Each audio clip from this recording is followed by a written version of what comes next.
the Pooh and the Honey Tree. Winnie the Pooh and the Blustery Day. Winnie the Pooh and Tigger too.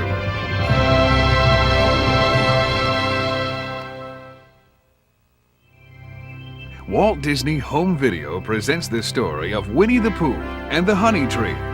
Let's begin now.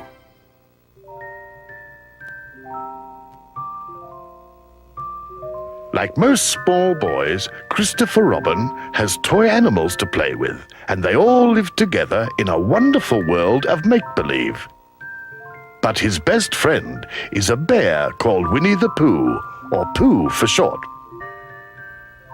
Winnie the Pooh lived in an enchanted forest under the name of Sanders, which means he had the name over the door and he lived under it. Now when Pooh heard his Pooh-coo clock, he knew it was time for something, but he was a bear of very little brain.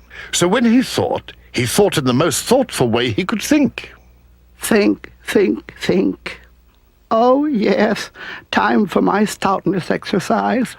Pooh stood in front of his mirror and tried to touch his toes. Up, down, and touch the ground. But instead of making him thin, the exercising made Pooh hungry. Pooh's pantry was usually full of honey, only this time there was no honey, just a buzzing noise.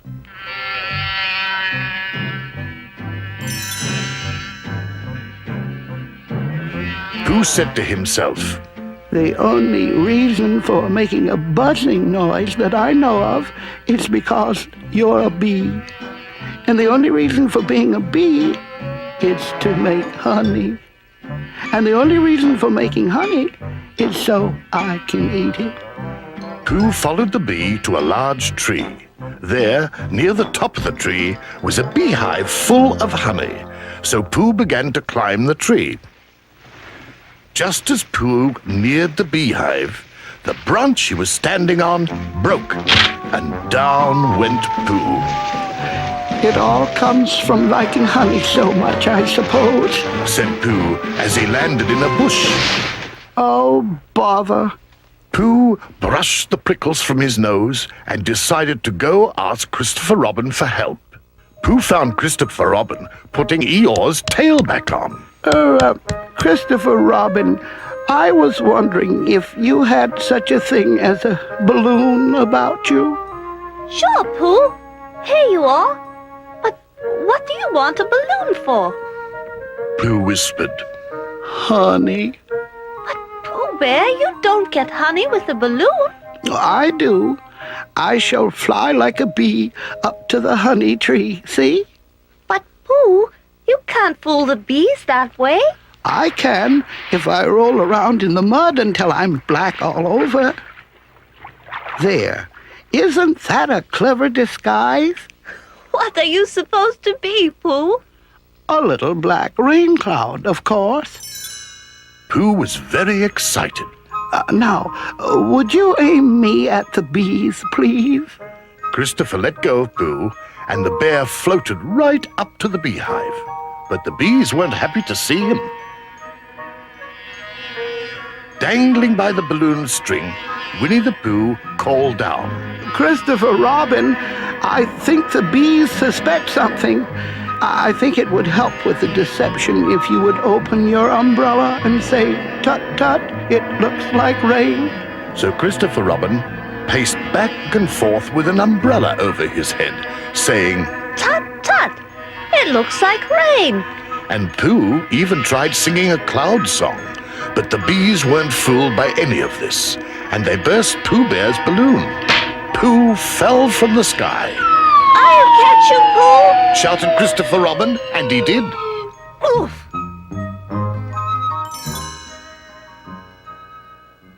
When Pooh put his mind to honey, he stuck with it. He went to Rabbit's house and invited himself to lunch. Rabbit knew that Pooh was very hungry, but he still said politely, Would you like some honey, Pooh? And of course Pooh did.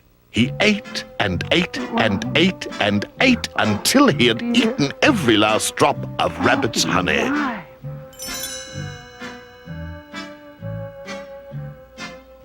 Pooh thanked Rabbit and turned to leave.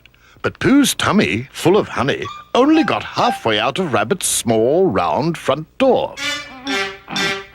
Oh, help and bother. I'm stuck. Owl stopped by to see the strange sight. Well, if it isn't Pooh Bear. Yes. It seems the entrance to Rabbit's domicile is impassable. To be exact, plugged. At the thought of having Pooh stuck at his front door, Rabbit panicked. Oh, dear, there's only one thing to do. I'll get Christopher Robin. So Rabbit told Christopher Robin, and Christopher Robin hurried off to get all Pooh's friends. Owl tried to cheer Winnie the Pooh up. You, sir, are stuck. A wedged bear in a great tightness. In a word, irremovable. But he didn't make Pooh feel very cheerful. When Christopher Robin saw poor Pooh, he shook his head. Silly old bear. Here, give me your arm and I'll pull you out. Oof, Shouted Pooh. it's no use. I'm stuck. Pooh Bear, there's only one thing we can do. Wait for you to get thin again. Oh, Pooh didn't like the idea of getting thin. how long will that take? Gloomy old Eeyore replied. Days, weeks, months, who knows? Oh, bother. Said Pooh. So there was Winnie the Pooh, stuck until he could get thin. All Pooh's friends sat down to wait. Kanga brought some food, and they all had a picnic lunch. All except Pooh, that is. No food for him until he came unstuck. When night came, Kanga brought a warm shawl to keep Pooh from getting cold. Roo went to sleep, and so did the Pooh Bear, while Kanga sang a lullaby. Day after day, night after night, all of Pooh's friends did what they could to help. And then one morning, when Rabbit was beginning to think that he might never be able to use his front door again, it happened. He budged! Hooray! Christopher Robin! He bidged, he badged, he booged. Today is the day. Everyone in the 100-acre wood came running to help free Pooh Bear. From inside his house, Rabbit pushed frantically on his end of Pooh, while outside everyone else pulled on the other end of Pooh. And of course Owl was there to see that things went right. Everyone shouted, "Heave-ho! Heave-ho!" and tugged with all their might. They pulled and pushed and strained and tugged until suddenly Pooh popped out of the doorway and flew right over his rescuers and up into a hole in the honey tree. Stuck again, observed Eeyore. Well, at least it's not in my front door. Sighed Rabbit happily.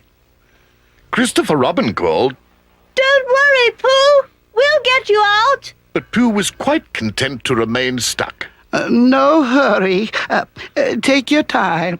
For you see, Pooh had landed right in the bee's hive, which was full of delicious honey. Yum, yum. I like being stuck here. Christopher Robin shook his head and grinned. Silly old bear.